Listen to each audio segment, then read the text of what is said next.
In a world of ambition, betrayal, and broken crowns, one woman did what no other could. She gave Henry VIII the one thing he wanted most, a son, but she paid for it with her life.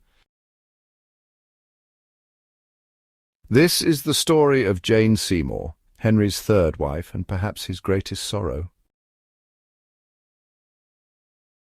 Jane Seymour was born around 1508 at Wolfhall, a country manor tucked into the green hills of Wiltshire, England.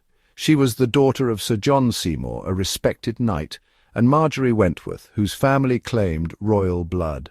But the Seymours were not rich or powerful, not yet. Jane grew up far from the noisy politics of court life. She was raised to value piety, obedience, and the quiet skills expected of a Tudor lady: sewing, music, household management, and above all, modesty. She was not a scholar like Catherine of Aragon. She was not a sparkling wit like Anne Boleyn. Instead, Jane embodied something Henry VIII would one day desperately crave: peace, simplicity, and order. There are no surviving portraits of Jane as a young girl. We know her best through later descriptions: pale, fair-haired, a calm presence in any room, a woman who listened more than she spoke. In her late teens or early 20s, Jane was appointed as a lady-in-waiting, first to Queen Catherine of Aragon and later to Queen Anne Boleyn. It was a dangerous time at court. Henry's obsession with having a male heir had already turned England upside down. His desperate pursuit of Anne Boleyn had split the church, cost him the loyalty of his own people, and rewritten the laws of the land. Jane would have seen it all: the humiliation of Catherine, the triumph of Anne, and the whispering enemies circling both women. Quiet, observant, and pious, Jane knew better than to draw attention to herself. But fate, and Henry's wandering eye, had other plans. By the winter of 1535, Henry's marriage to Anne was crumbling. Anne had failed to give him a living son. Her enemies whispered about her sharp tongue and quick temper. Henry, once so passionately in love, began looking elsewhere. He found Jane. Jane was everything Anne was not: reserved, gentle, submissive. Where Anne had flirted and challenged him, Jane bowed her head and spoke only when spoken to. When Henry first sent Jane gifts and money, she returned them untouched. When he sent her a letter, she kissed it but handed it back, saying she could accept nothing, unless it came with marriage. Henry was enchanted.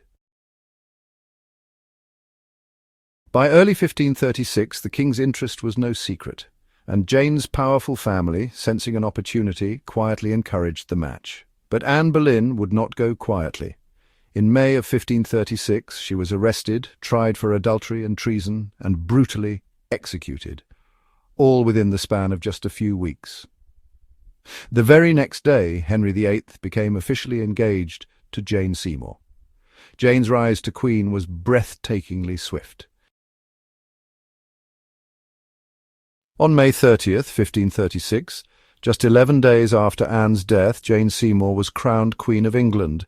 But there was no grand coronation. Henry decided it would wait until Jane had given him a son. Jane ruled very differently from Anne. She stayed far away from politics. She never pushed Henry or argued with him in public. She surrounded herself with traditional ladies, avoided scandal, and emphasized religious devotion.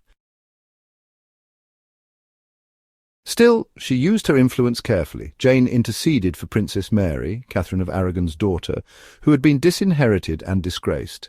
Thanks to Jane's gentle persuasion, Mary was allowed back to court and reconciled with her father. It was an act of compassion that many remembered, yet Jane knew her true duty. In Henry's mind, the success of their marriage rested entirely on one thing: the production of a healthy living son.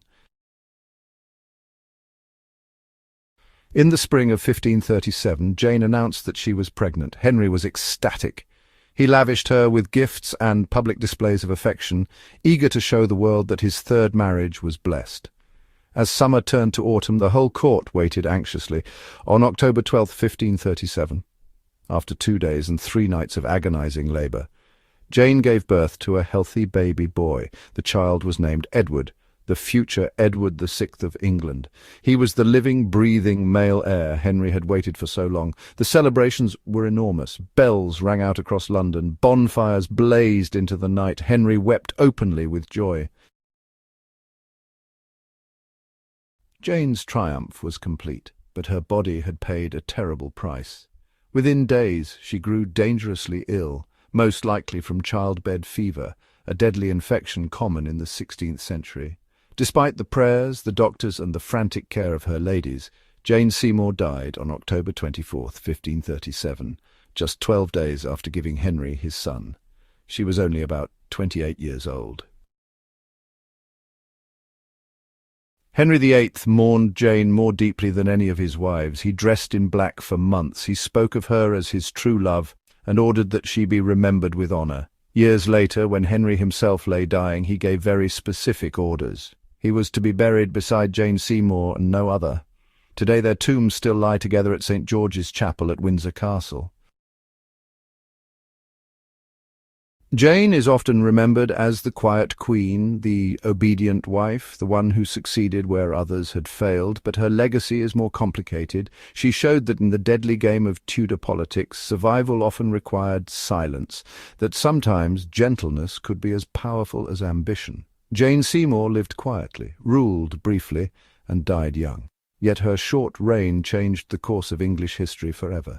She gave Henry VIII his heart's desire, and paid for it with her life. In a court of ambition, betrayal, and blood, it was the quiet queen who left the deepest mark.